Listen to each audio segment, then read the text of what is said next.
नमस्कार दर्शक मित्रों, आप देख रहे हैं जीपीएमसी न्यूज़ 24/7 लाइव। નડિયાદ શહેરમાં ખુલ્લી ગટરો મનુષ્ય અને પશુ માટે જોખમી. શહેરના જૂના જકાતનાકા પાસેની ખુલ્લી ગટરમાં ગાય ખાબકી. સ્થાનિક વેપારીનું ધ્યાન જતાં ગૌરક્ષકો અને નડિયાદ ફાયર બ્રિગેડને જાણ કરી. ગૌરક્ષકો અને ફાયર બ્રિગેડની ટીમ દ્વારા જેસીબી બોલાવી દોરડા બાંધી ગાયને બહાર કાઢવામાં આવી. અંદાજિત અડધો કલાકની મહેનત બાદ ગાયને ગટરમાંથી બહાર કઢાઈ. છેલ્લા 1 મહિનામાં ખુલ્લી ગટરમાં ગાય ખાબકવાની આ 5મી ઘટના હોવાનો ગૌરક્ષકોનો દાવો. જો આ ગાયને બદલે કોઈ માણસ ગટરમાં પડી ગયું હોય તો શું હાલત થાય? નડિયાદ નગરપાલિકા દ્વારા તમામ ખુલ્લી ગટરો બંધ કરવામાં આવે તે જરૂરી. Reporter Sachin Pandya, Nadiad, GPMC news 24/7 live, Anand. ગઢડામાં આજે એસઆરપી ના જૂના જકાતનાક આગળ પાછળ ખુલ્લી ગટર છે. ત્યાં ગટરમાં ગઈકાલ રાતની એક દૂધળી ગાય પડી હતી. બહુ મોટી ગાય છે. એ ગઈકાલ રાતની અંદર ગટરમાંથી ઓછામાં ઓછું 4 થી 5 ફૂટના ગટરમાં પાણી હતું અને ગાય આખી રાત ત્યાં પડી રહી.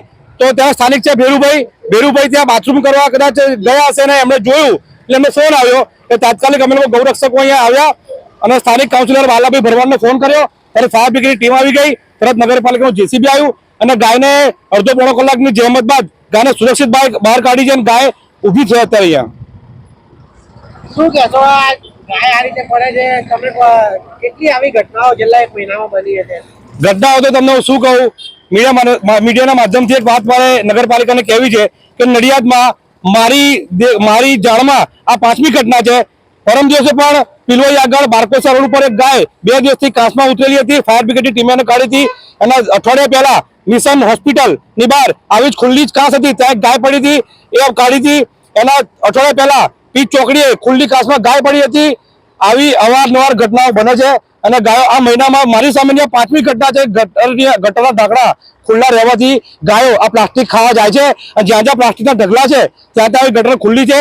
તો મારે નગરપાલિકાને અને નગરની જનતાને ખાસ કહેવું છે કે આપણા માનનીય ધારાસભ્ય શ્રી પંકજભાઈ દેસાઈ જ્યારે પોતે જાતે રોડ પર આવીને જ્યારે કચરો બંધ કરવાની, કચરો રોડ પર ના નાખવાની સલાહ આપતા હોય તો આપણે એમની વાતને માનીને ચાલીએ. જો આટલા મોટા ધારાસભ્ય રોડ પર ઉતરી ગયા છે આજે કચરો ના ફેલાવો એના અભિયાન રૂપી, તો આપણે પણ એમને સમર્થન આપવું જોઈએ. અને મારું જનતાને ખાસ કહેવું કે કોઈ પણ જગ્યાએ આવા કચરા ના નાખશો અને કોઈ જગ્યાએ કચરા ઢગલા દેખાય તો તાત્કાલિક નગરપાલિકા જાણ કરવી, જે તેની સફાઈ થઈ શકે. Driver Nadiad fire brigade. Dineshbhai, શું ઘટના બની હતી? શું મેસેજ હતો? શું કામગીરી? આજે બપોરે ફાયર સ્ટેશન પર મેસેજ આવેલો કે કપડંજ રોડ વોકરો નાકાની બાજુમાં એક ગટરની કુંડીમાં ગાય પડી ગયેલી છે. તેથી સ્ટાફ સાથે ઘટના સ્થળે પહોંચ્યા તો કુંડી થોડી ઊંડી હોવાને કારણે અને ગાય મોટી હતી, જેથી અમે નગરપાલિકામાંથી જેસીબી મંગાવીને અને ગાય બહાર કાઢેલી છે.